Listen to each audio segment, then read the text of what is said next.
Hi, everybody. Today is a brief review on symbolism, which we touched on last week with the Four Skinny Trees vignette. A symbol, plainly put, is an object or an action used to represent something else.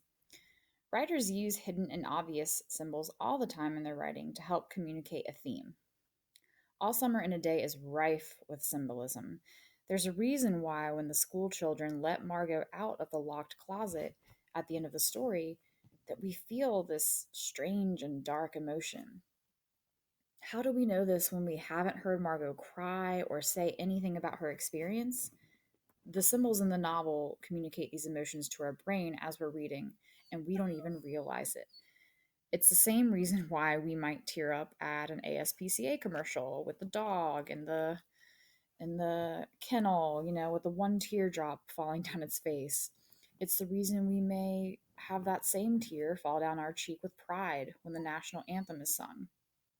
There are certain symbols in life that we see over and over again, and these symbols become associated with certain meanings.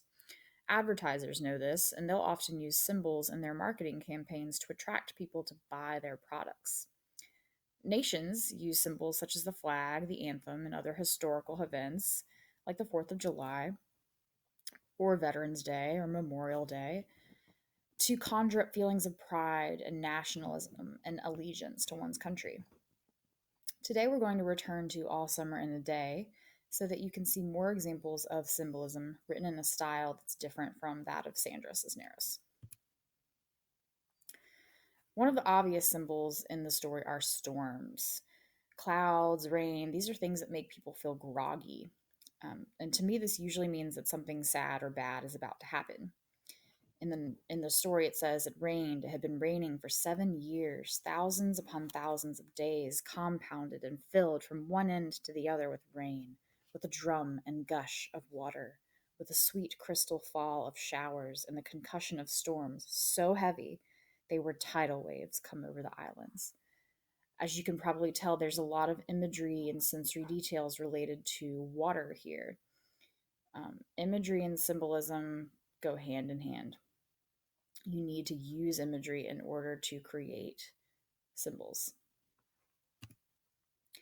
Color, or the lack thereof, is also purposefully used throughout the story.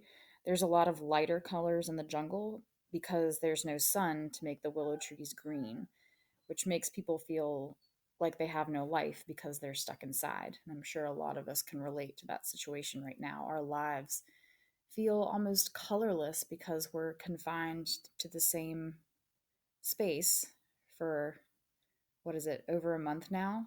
Um, so where it may have felt fun before, it's now quite boring. Um, Off that, the underground buildings that they dwell in, those are also symbols. The people on Venus have a home underground and they feel like they're trapped because they only get to see the sun once every 7 years.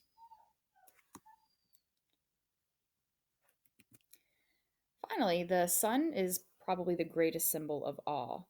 It represents the old way of living on planet Earth, perhaps during an easier time. There had to be a reason why people decided to colonize a different planet. Maybe something bad happened on Earth.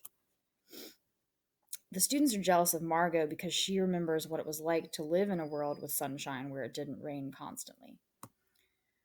While the children are happy playing in the sun for the brief time that it's out, its disappearance symbolizes the reality that they'll have to now wait 7 more dreary years.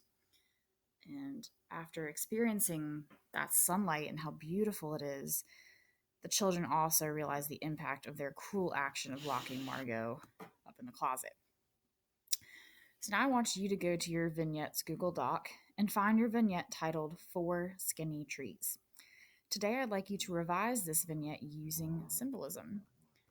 Definitely go back to your feedback, which was either in video or in writing that I gave to you, since a lot of people were confused with the directions for writing this vignette. Rather than a tree, what symbol can you use to communicate the same theme in Four Skinny Trees?